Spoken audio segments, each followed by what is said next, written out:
আসসালামু আলাইকুম, welcome to মেরিনাস কিচেনে।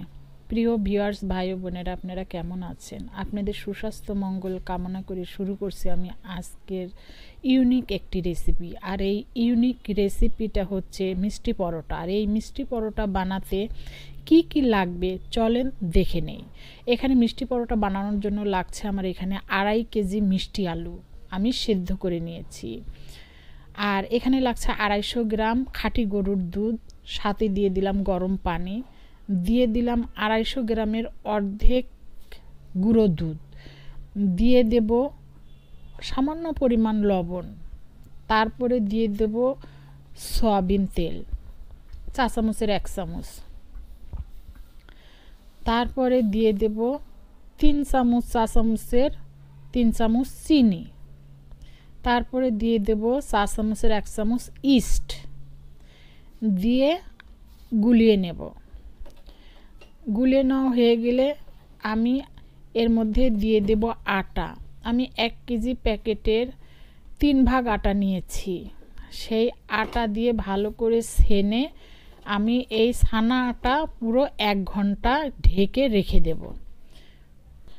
আটাগুলো ছেনে নিয়ে সুন্দর করে ঢেকে রেখে দেব 1 ঘন্টা।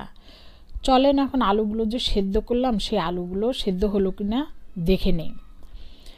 দেখতে পাচ্ছেন এখানে আলুগুলো আমি কিভাবে সেদ্ধ করেছি। মিষ্টি আলু কিন্তু এভাবেই সেদ্ধ করতে হয়।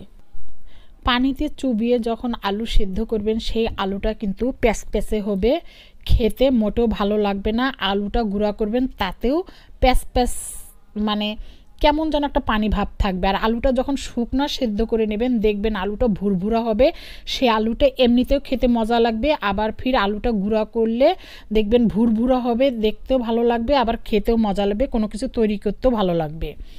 এখানে মিষ্টি আলু সেদ্ধ করার একটা টিপস দিয়ে দিলাম। আলুটা কখনো পানিতে চুবিয়ে সেদ্ধ করে সে পানি থেকে উঠাবেন না। অবশ্যই পানিটা অল্প পানি দিয়ে সেদ্ধ করবেন এবং সামান্য লবণ দিয়ে মিষ্টি আলু সেদ্ধ করলে পোড়া পোড়া করলে সে আলুটা খেতে কিন্তু ভালো।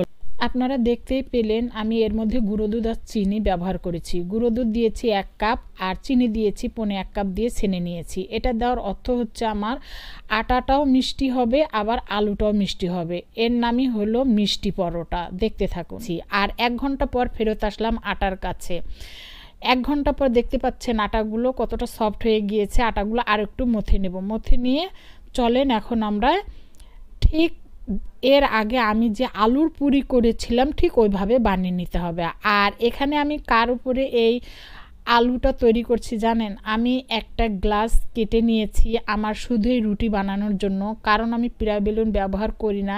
এই পিড়া বেলুনটা দেখা যায় বেলতে গেলে পিছলে যায় অথবা শব্দ হয়, এই জন্য আমি পিড়া বেলুন ব্যবহার করি না। আমি একটা গ্লাস ব্যবহার করি। সেই গ্লাসটা অনেকটা ওজন, আমি 4 কোনা করে কেটে নিয়েছি। আমি সেই গ্লাসে কিন্তু যখনই রুটি বানাই বা রুটি জাতীয় পিঠা টিঠা বানাই তখন আমি এই গ্লাসটা ব্যবহার করি। অনেকের মনে প্রশ্ন জাগতে পারে রুটিটা কোথায় বানাচ্ছে? টেবিলের উপর? না, টেবিলের উপর নয়। আমি আগেও বলেছি আমি গ্লাস কেটে নিয়েছি শুধু রুটি বানানোর জন্য। এই গ্লাসটা আরেকদিন আপনাদেরকে ভালো করে দেখিয়ে দেব। দেখতে পেলেন এখানে লুচির মতো করে আমি বেলে নিয়ে আলুগুলো ভরে নিলাম। ঠিক এইভাবে সবগুলোতে আমি আলু ভরে নিয়ে রেডি করে নেব। তারপরে একে একে সব বেলে নিয়ে ভেজে নেব। হয়ে গেল কিন্তু আমার সব আলু ভরা। এখন আমি একে একে বেলবো আর ভেজে নেব। চলেন এখন আমরা ভেজে নেই। এখানে আমি 4-5টি ঘি দিয়ে ভেজে নেব আর বাকিগুলো সাদা তেল দিয়ে ভেজে নেব, কারণ আমি ঘিয়ের ফ্লেভারটা পছন্দ করি না, এই জন্য বাকিগুলো আমি সাদা তেল দিয়ে ভেজে নেব। আমার এগুলো কেমন হয়েছে মিষ্টি পরোটা ভালো লাগলে কিন্তু অবশ্যই লাইক কমেন্ট শেয়ার করতে ভুলবেন না। আর ইউটিউব চ্যানেল থেকে দেখলে অবশ্যই সাবস্ক্রাইব করে দেবেন, পেজ থেকে দেখলে অবশ্যই ফলো করে দেবেন। আর আপনাদের একটি লাইক কমেন্ট শেয়ার আমাদেরকে পথ চলাটা সহজ করে দেয়, আমাদের মনোযোগী করে দেয় এই ভিডিও তৈরি করা। অবশ্যই আপনারা লাইক কমেন্ট শেয়ার করতে ভুলবেন না। আমার কিন্তু হয়ে গেল মিষ্টি পরোটা। কার কাছে কেমন লেগেছে জানি না, তবে খুবই সুস্বাদু ছিল খেতে। ধন্যবাদ সবাইকে ধৈর্য সহকারে দেখার জন্য। ভুল ত্রুটি হলে ক্ষমা দৃষ্টিতে দেখবেন।